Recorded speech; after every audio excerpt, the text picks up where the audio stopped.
Pregúntale al pastor. Pregúntale al pastor. En este podcast respondemos tus preguntas de la Biblia y de la vida una por una. Pregúntale al pastor. Es un podcast de preguntas y respuestas, grabado en vivo, desde la cabina de Radio Progreso, en El Salvador. Aquí no hay pregunta mala, solo la que no se hace. Pregúntale al pastor. Pastor David Aguilar, bienvenido al programa Pregúntale al Pastor. Buenos días, ¿cómo amanece este día? Buenos días, contento, listo, con Biblia en mano para poder responder las inquietudes de nuestros oyentes. Perfecto. Y ahí, esperando a ver qué tono va a tener este programa. Siempre, no sé si le crea algún tipo de incertidumbre o no es la palabra correcta, como curiosidad de qué preguntas van a llegar. Sí, uno no deja de sentirse nervioso cuando está en una situación como esta. A pesar de haberlo hecho tantos años, sí, todavía se siente algo de adrenalina. Yo recuerdo en una ocasión hicimos este ejercicio con alguien más y me dice esa persona, me has puesto entre la espada y la pared. No, pero no fui yo, fue el oyente, sí. le decía a esta persona.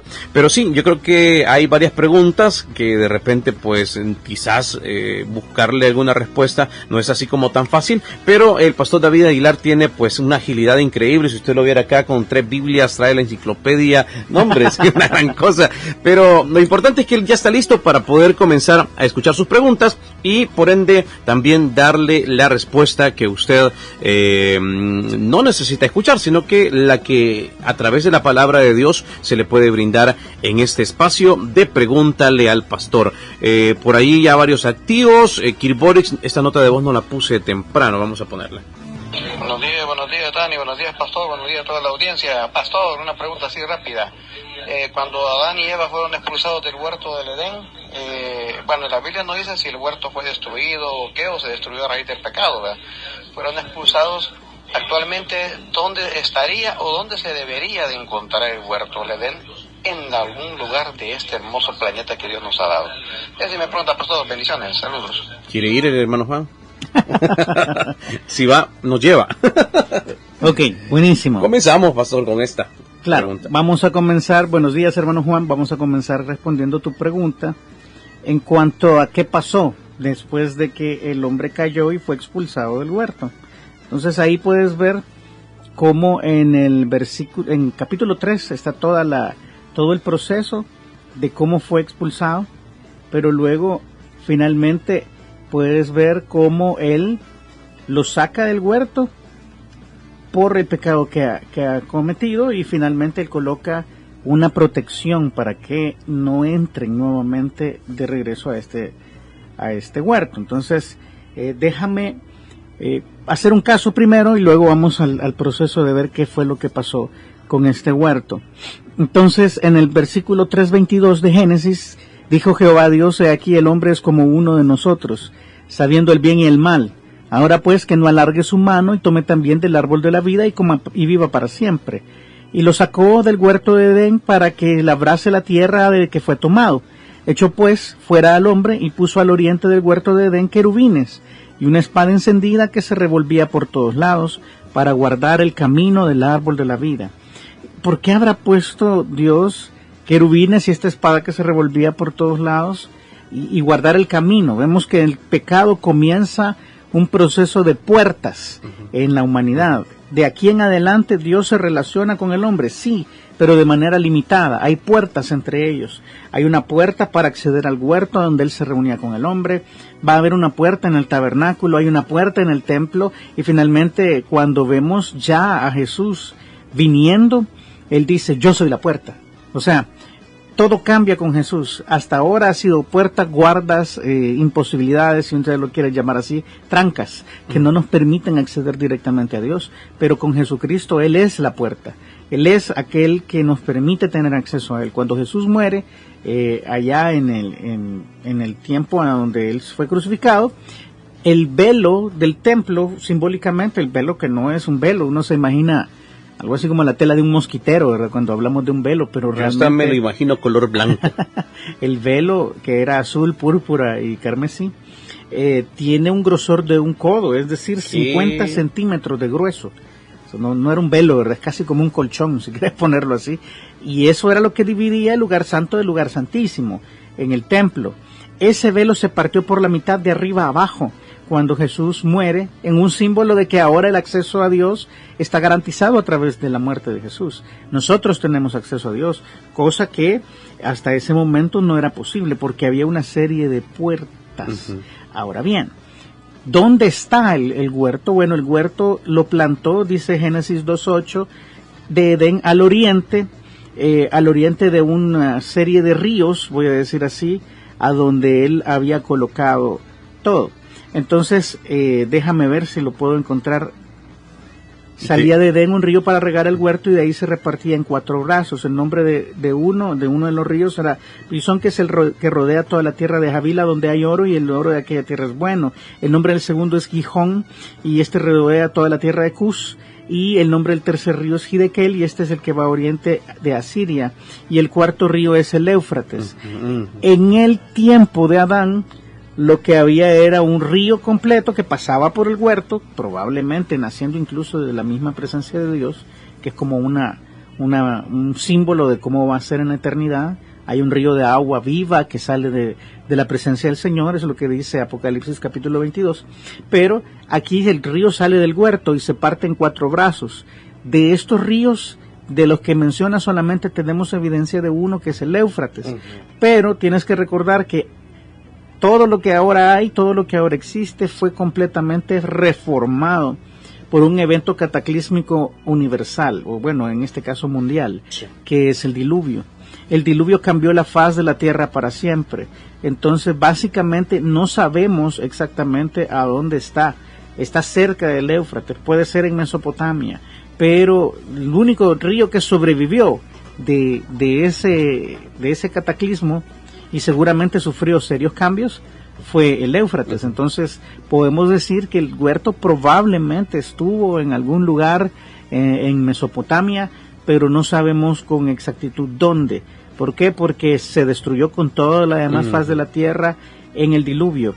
O sea que los hijos de Noé y todas las personas después de Set, tenían acceso a ver el huerto, sí, sabían dónde estaba, no podían entrar porque estaba guardado por ángeles, pero finalmente lo que ves ahí es que ese huerto es deshecho junto con toda la tierra en el diluvio, y no sabemos dónde está. Esa quizás es la respuesta. ¿Se tendrá alguna idea, pastor, del tamaño que pudo haber tenido? No, la Biblia no habla de dimensiones. Nunca habla de dimensiones en el caso del huerto, y no sabemos. Muchos piensan que es algo que ellos llaman media luna fértil. Media luna fértil. Tradúzcanos eso, pastor. Está cerca del Éufrates, y hay una parte ahí que paradójicamente en medio del desierto y de áreas áridas encuentran mucha vegetación. Es casi un oasis, y muchos dicen este es el huerto, pero la verdad es que no hay evidencia arqueológica, no hay evidencia bibliográfica ni bíblica para decir que ese es el huerto. Sí. Muchos lo han dicho, yo no sé qué pensar sinceramente, como te digo, porque el diluvio cambió la faz de la tierra para siempre. O sea, se puede pensar de que realmente tal vez está el lugar en el que estuvo, pero ya no está. Sí, o sea, el lugar geográfico tiene que existir, o sea, tiene que haber un punto en la tierra donde estuvo, pero ese lugar fue cubierto por miles de toneladas de lodo, de sedimentos que se movieron durante un año. O sea que la tierra estuvo inundada casi un año, y en ese tiempo todo cambió. Entonces no sabemos, hermano, dónde está. Bueno, si sabemos qué pasó, es que fue destruido en el diluvio. Lo sentimos, hermano Juan, usted que quería irse de viaje, de vacaciones para ahí, no se puede, pero gracias, pastor, por la pregunta, y ya pues tenemos una idea más amplia de esto del huerto del Edén, que habrá pasado, si está en algún lugar de la tierra, si existe y demás. Muy bien, vamos con Anita. Dice, no sé si es una pregunta muy personal, escucharla primero. Ok, entonces la vamos a escuchar primero. Pastor, veo que, bueno, ahí está. ¿Alguien más que quiera enviar alguna pregunta? Puede hacerlo, 7600-6901. Sí, estamos esperando, aquí está, cabalito. Dice por acá alguien, buenos días, Daniel, buenos días, pastor, mi pregunta buenos días. Es que he oído de personas y pastores que cuando están orando dicen, te bendecimos Dios. De mi parte yo me hago esa pregunta, ¿quién soy yo para bendecir a Dios? ¿Me podría orientar? ¿O cómo puedo verlo o entenderlo? Gracias y que el Señor les bendiga. Sí, bueno, la raíz en ambas situaciones, tanto en hebreo como en griego, tiene un significado muy singular, muy similar, perdón. Bendecir es primordialmente, o sea, lo que la palabra significa en su significado primario, es hablar bien acerca de alguien, desear el bien de alguien. Uh-huh. Yo sé que muchos hemos de alguna manera equiparado la bendición con una provisión o con dar algo, como si yo cuando digo te voy a bendecir, Dani, lo que estoy haciendo es te tengo que dar algo y tú te quedas con la mano extendida, ¿verdad? Esperando a ver qué te voy a dar. Pero realmente el significado primario es hablar bien, desear bien de alguien. En ese caso, sí, hemos podido ver en muchas ocasiones en la Biblia a donde hombres de Dios han bendito el nombre de Jehová, es decir, han hablado bien, han exaltado el nombre de Jehová por encima de todo. En ese sentido, es eso, te bendecimos Dios, es la intención detrás de esta expresión es exaltar el nombre de Dios, hablar bien de nuestro Dios, decir qué tan grande y qué tan increíble es Él, y hablar exaltando sus maravillas y sus misericordias. En ese sentido, bendecir es una frase válida, aunque realmente en nuestros días esto se oye un poco raro, principalmente porque, como te digo, hemos equiparado la palabra bendecir con dar una provisión o dar algo extra. No solamente es la palabra, sino que tiene que venir detrás un regalo, una ofrenda o qué sé yo. Entonces ese tipo de cosas sucede cuando nuestro lenguaje ha ido cambiando, pero en la Biblia normalmente es desear el bien, anhelar y ser verbal en cuanto al deseo del bien de alguien o de una persona o de una familia o de un pueblo. Entonces uno puede hacerlo de diferentes maneras, pero cuando tú ves en los salmos puedes ver una cantidad de veces en que el salmista está diciendo bendito sea el nombre de Jehová, bendito es que el nombre, es el deseo del salmista, que el nombre de Jehová, el nombre de nuestro Dios sea exaltado. Entonces yo no sé si lo usaría en de una manera diferente, ¿verdad? O lo usaría así como lo oíste tú, te bendecimos, porque soy raro, sinceramente, pero sí tú puedes ver, cada vez que la Biblia dice en todos los salmos, bendito sea Jehová, es que su nombre sea hablado en bien, sea exaltado, sea puesto en alto a donde merece, y es lo mismo, ¿verdad? El verbo para esto es bendecir. Sin embargo, no se trata de darle algo a Dios, sino es todo lo contrario, es mis palabras y la forma en que se desea que todo mundo hable bien de Él. Hay una canción de Jesús Adrián Romero que dice, hoy te vengo a bendecir.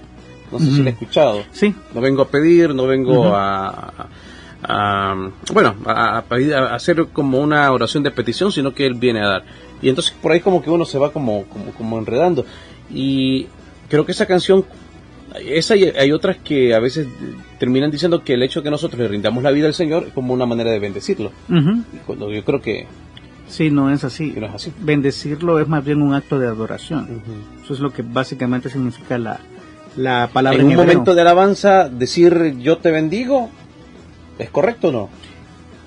Sí, o sea, no estás diciendo nada antibíblico. Como te digo, podemos buscar otra expresión que haga menos ruido por la connotación que ahora tenemos. Quizás te voy a poner un ejemplo bien básico.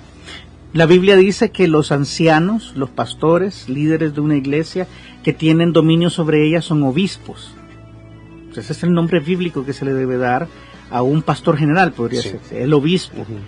Pero tú sabes que esa terminología ha sido usada durante años por la religión tradicional. Y escucharlo en nuestra iglesia es como extraño. Haría ruido, exactamente. Aunque es una palabra bíblica correcta, nosotros los creyentes hemos decidido no usarla para no causar confusión, para no causar ruido, para no meternos en un conflicto innecesario. Entonces, sí podemos decir te bendecimos, pero hace ruido. Entonces Sí. puede ser algo así como: bendito sea tu nombre, Jehová, o bendito Dios, bendito Jesucristo. Yo te adoro.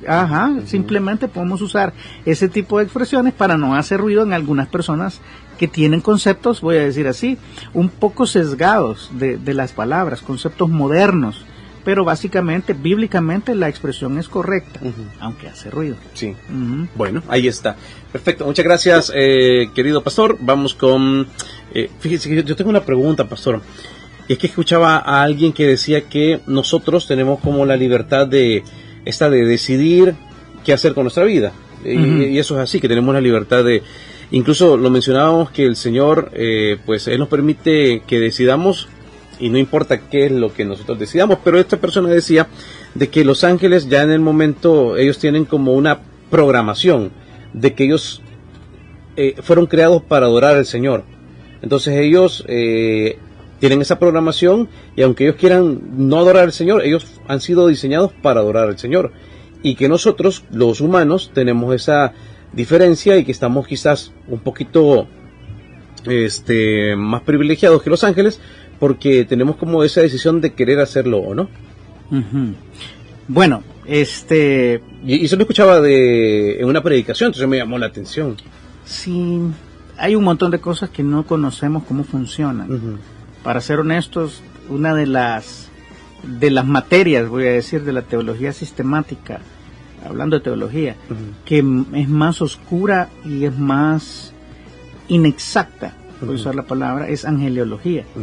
Realmente la Biblia no nos revela mucho de cómo funciona el mundo espiritual a esos niveles, acerca de los ángeles. Sabemos que hay jerarquías, por ejemplo, porque existen algo que se llaman arcángeles. Sí. Sabemos que hay diferentes funciones con los serafines, con los querubines.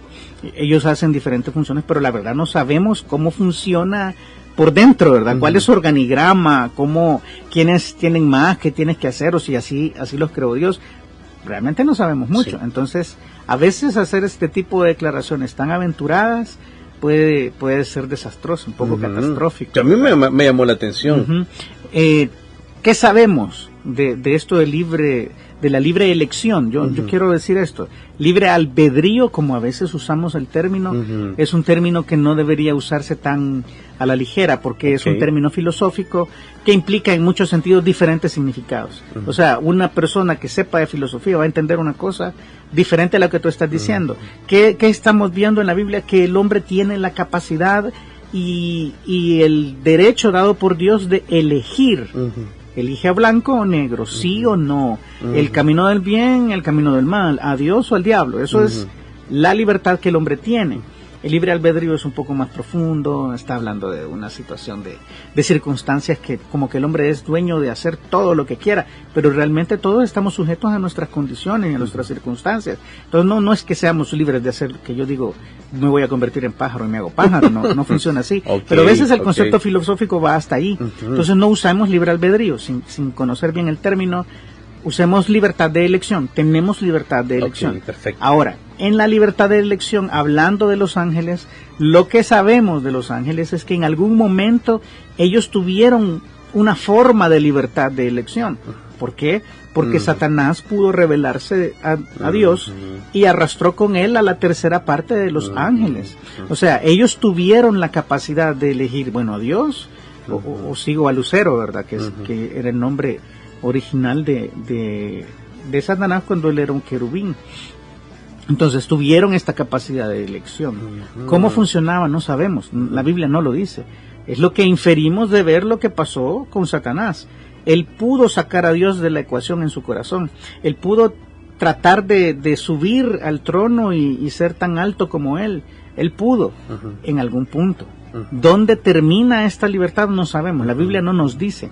Sí sabemos que, por ejemplo, en Primera de Pedro, capítulo 3, versículo 21, nos dice de Jesús, que en contexto Pedro ha venido diciendo, él bajó en espíritu, predicó a los espíritus encarcelados, en esos 3 días que estuvo en la tumba, y luego subió por encima de todo, y entonces ahí puedes ver en el versículo 22, algo bien extraño, dice, quien habiendo subido al cielo, está a la diestra de Dios, y a él están sujetos ángeles, autoridades y potestades.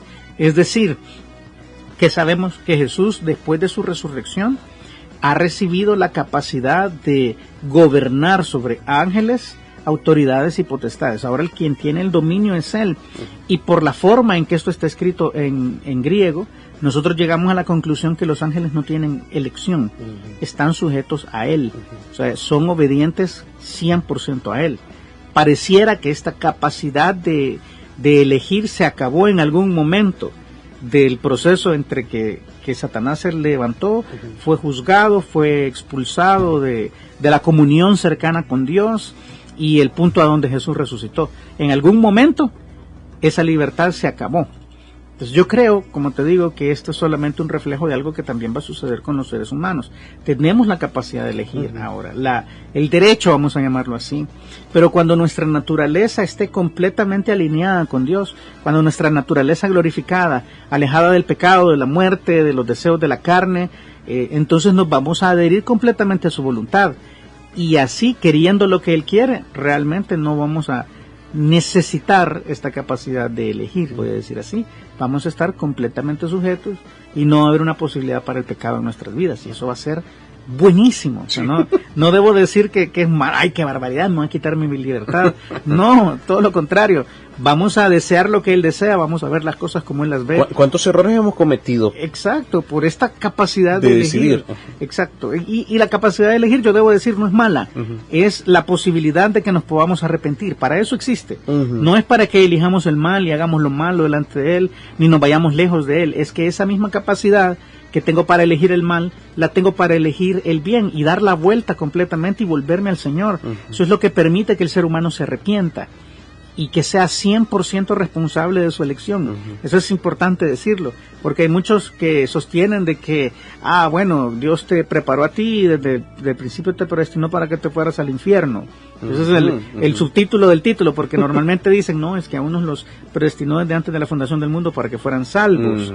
Pero lo que ellos dicen en subtítulos y que nunca dicen claramente es, y a otros desde el principio de la fundación del mundo para ir al infierno.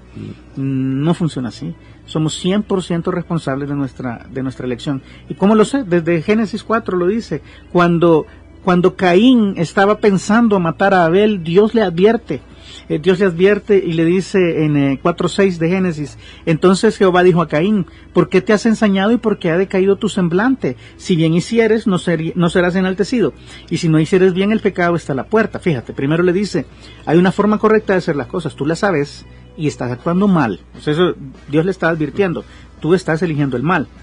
Puedes elegir el bien. Si elegís el bien, vas a ser enaltecido, o sea, realmente vas a tener lo que tú estás buscando. Pero, dice, y si no hicieres bien, el pecado está a la puerta.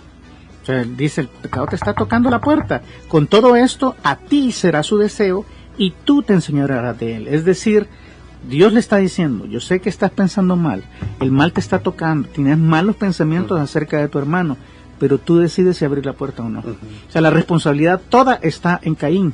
Si fuera como esta doctrina dice, entonces Dios no le hubiera respondido esto, porque ya Caín estaba predestinado a matar a su hermano y perderse. Pero no, Dios le está diciendo, tú tienes la responsabilidad, y siempre ha sido nuestra. Desde el principio está el huerto del Edén, y Él le dice, el día que de él comieres ciertamente morirás. La elección de quién es de Adán, y efectivamente el uso de ese derecho para equivocarse. Entonces, básicamente es eso, somos responsables de nuestra elección. Pregúntale al pastor. Pregúntale al pastor. En este podcast respondemos tus preguntas de la Biblia y de la vida una por una. Pregúntale al pastor. Es un podcast de preguntas y respuestas, grabado en vivo desde la cabina de Radio Progreso en El Salvador. Aquí no hay pregunta mala, solo la que no se hace. Pregúntale al pastor.